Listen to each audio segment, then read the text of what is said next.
Alright, people. Review of the week time. So, lot to talk about. I think the first at least 10 to 15 minutes of this is primarily, and I will timestamp it, going to be recaps of the big fights that happened over the weekend. I still haven't got a chance to look through all of them. I've seen some from Friday's card. I've seen most of the fights that happened last night. And obviously, I think we need to start with Bakram Murtazaliev. Again, I hope I'm saying that name right. He has announced himself onto the world stage. Someone in my post-fight review, who is clearly, he definitely has more knowledge of this man than I do, forgive my ignorance for that one.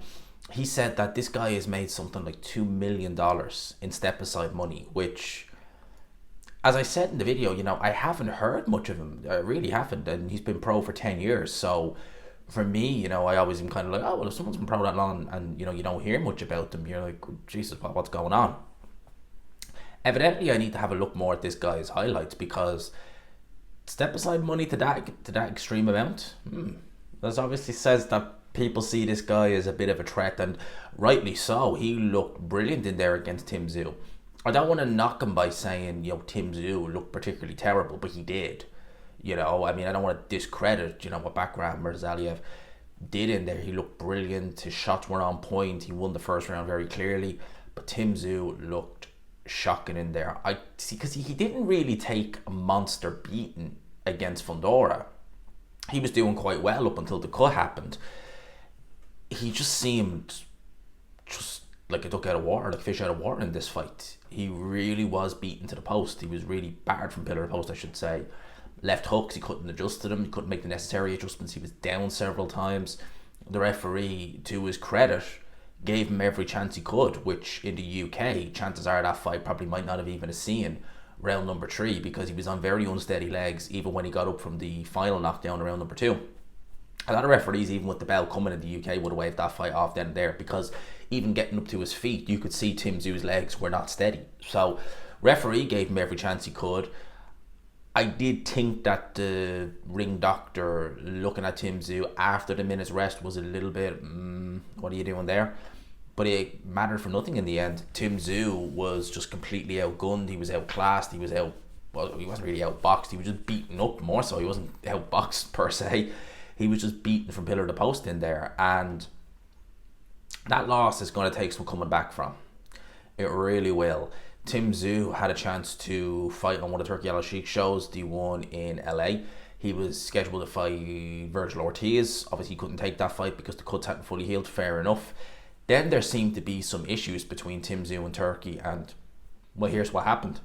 I think that is Tszyu's chances of getting on any further Saudi shows kind of gone up in flames. And a beating like that, and it was a beating, that right there, that's going to take years off your career. And Tszyu is not old. I don't even think he's 30 yet. But, a fight like that, to take a beating like that, that's going to take some serious coming back from. It really will. Whereas, Bakram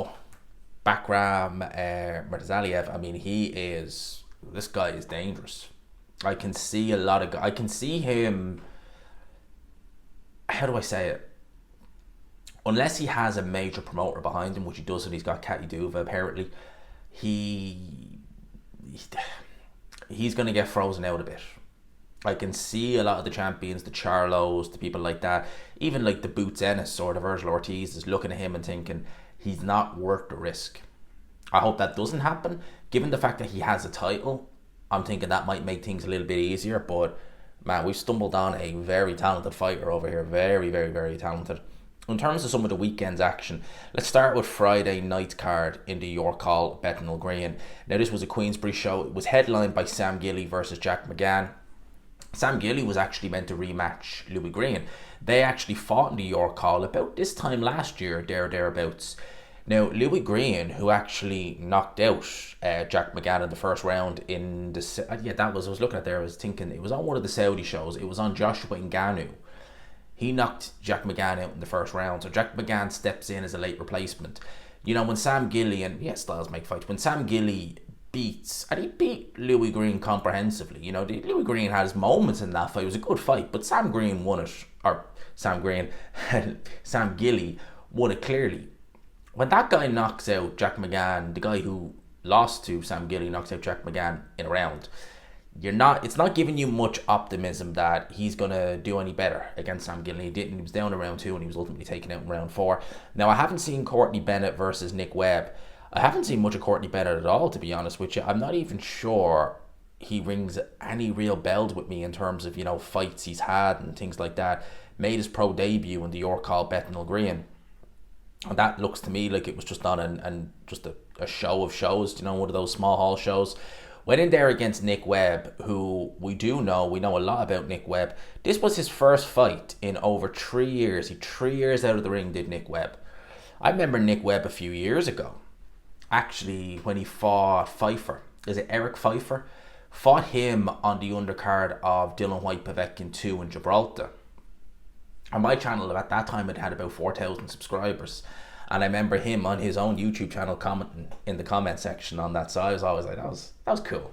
That was one of the first kind of times I've seen like an actual boxer comment on the video. I don't know if he still does. Well, he didn't do YouTube videos at all, I think, at the time. But he'd been out of the ring anyway for 3 years. He lost in the first round to Fabio Wadley 3 years ago. And actually, over my, but he was doing all right in that first round.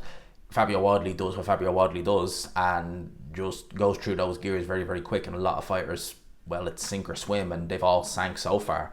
So this was his first fight back. It was for the Southern Area title. And Nick Webb, for all his flaws, he was always a big, big puncher. He was able to take, well, it was a corner retirement. I didn't see any of the other fights, but I did hear that Tommy Fletcher lost on points to a guy by the name of Milanes Volkovs, 11-3. He's already been stopped. He's 25 years old. He didn't look 25 years old in that box rec picture, but apparently he is. Now, he lost his last fight in the York Hall on a Queensbury show and went in there against Tommy Fletcher and beat him on points. This says it was a heavyweight, so I would imagine it was slightly over the cruiserweight limit because that's the weight division that Tommy Fletcher campaigns at.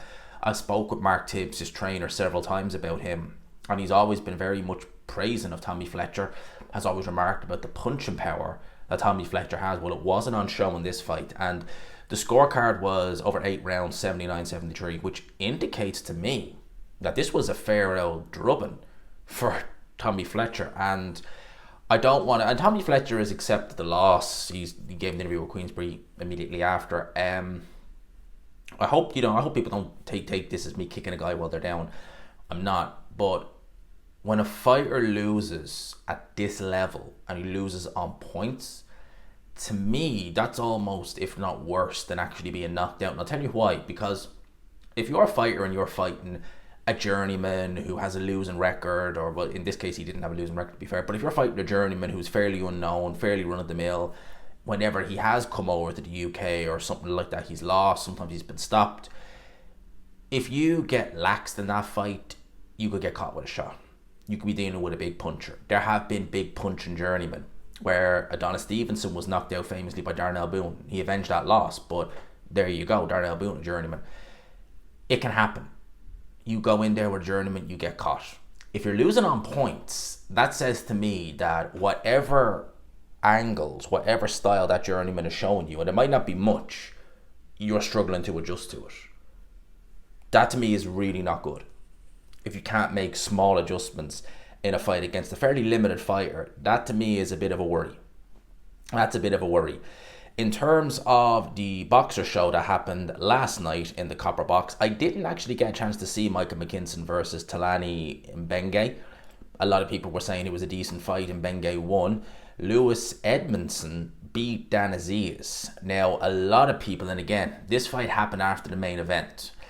It was, I don't understand why you'd have it after the main event, but I think they wanted to not hit in with football or something like that. But a lot of people are saying Dan Aziz won this fight and Lewis Edmondson should not have got the decision. It was razor close on the scorecards, but Dan Aziz was the rightful winner.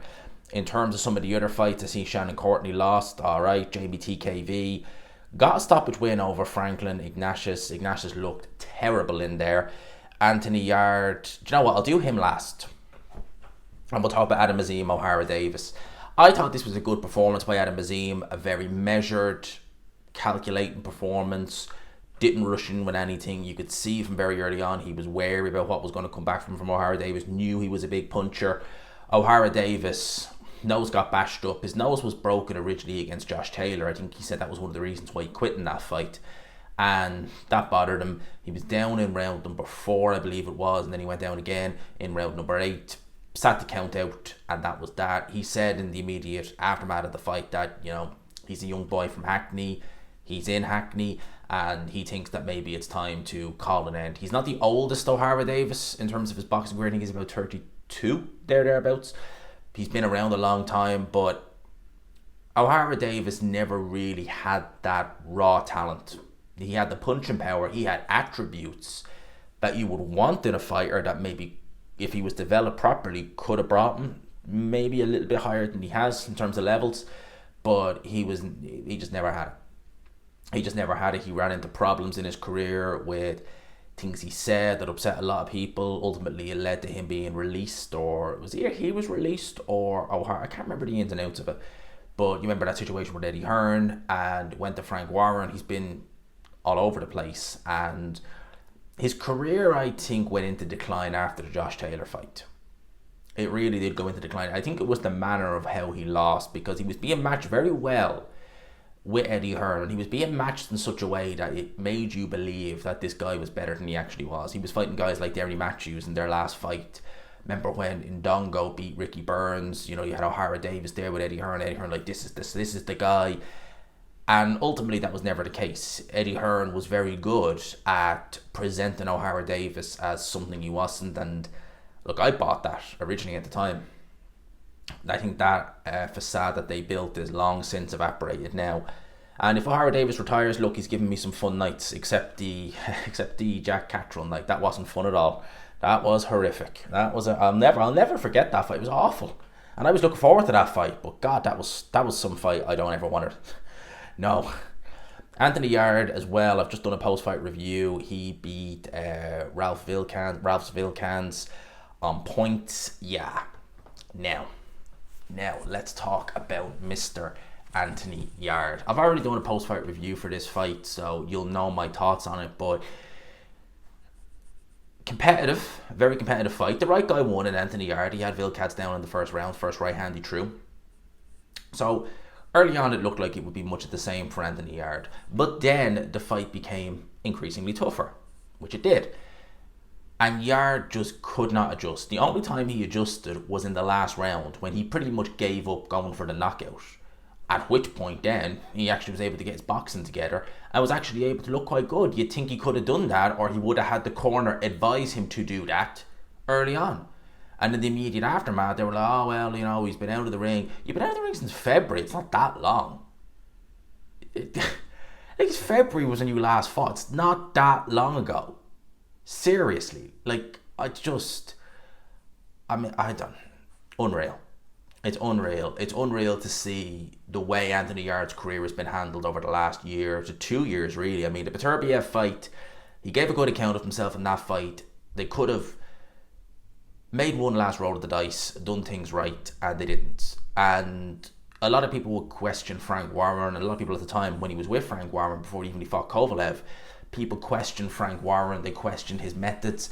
Frank Warren is a stickler for the traditional route, and that's the way he's always done things, and it's worked out very well. It's worked out very well for Frank Warren in the past with fighters, past and present. With Yarde, it was none of that. I suspect, and I think a lot of people know now pretty much, that it seems like that's the road Tunde wants to go down, in terms of having it at this level and then jumping straight to that level. It hasn't worked, and it won't work. For me, it's apparent that Tunde is trying to get a champion at the very end, hoping that they can pull it off. Well, they haven't been able to do that yet. And I think now at this stage in Anthony Yarde's career, he's coming into his mid-30s, he's not looking good, he's not getting the development in terms of fights, and he's been a pro a decade, and he's still not getting the proper fight development. He's not going to improve under Tunde any more than I think he already has. I think he's missed a chance to get any better under any other trainer.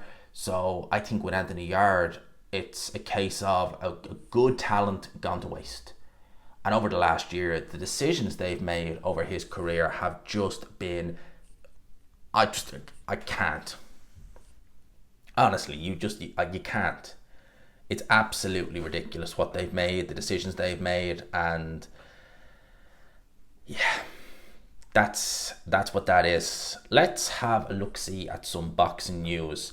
Boxer promoter Ben Shalom has signed a partnership deal with Riyadh Season. His excellent Turkey Al Sheikh has now announced. So Ben Shalom joins Frank Warren, Bob Arum, Oscar De La Hoya as promoters who are going to be working with Turkey Al Sheikh. Frank Warren is the main guy. I don't think anyone is disputing that. But Ben Shalom, I mean, it means that we will hopefully be able to see Matchroom versus Boxer, Queensbury versus Boxer, Queensbury Matchroom all on the same card, it means we are probably going to see more co-promotional fights, which is a good thing.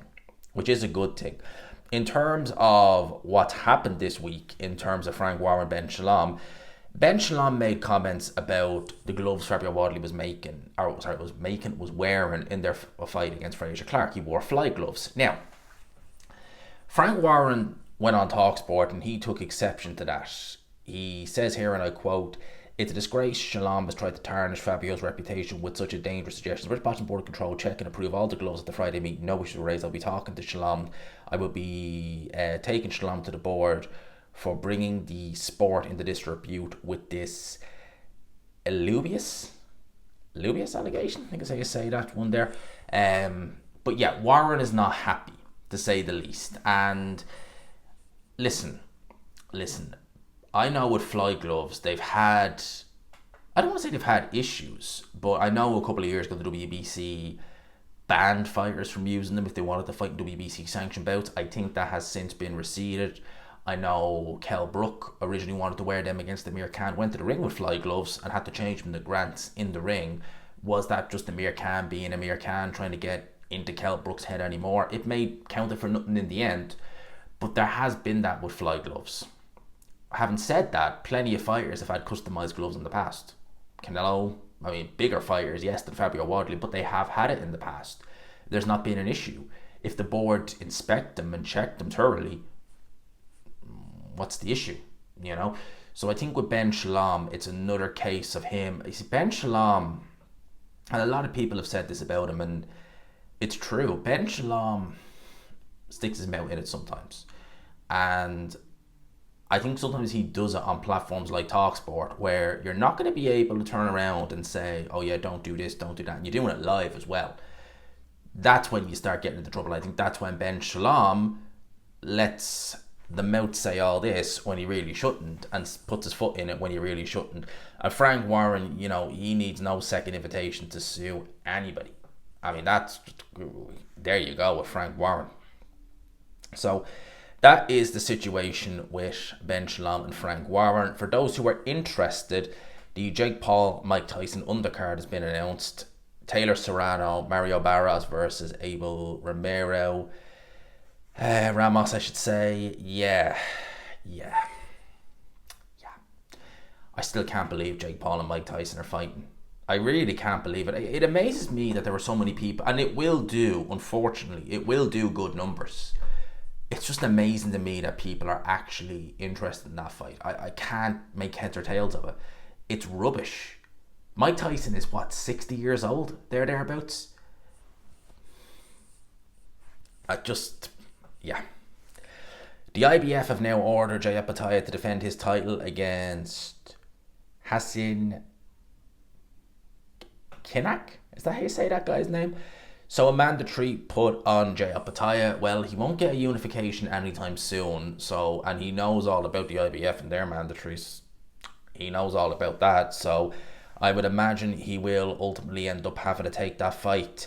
Fabio Wadley has welcomed a potential fight with Deontay Wilder next. I'd happily back myself against him because it's a battle of the bombs and it's who can land first. Do you know something? Deontay Wilder, at one point, if they'd have mentioned the Wilder of 2019, 2018 against Fabio Wadley, I would have said Wilder all day.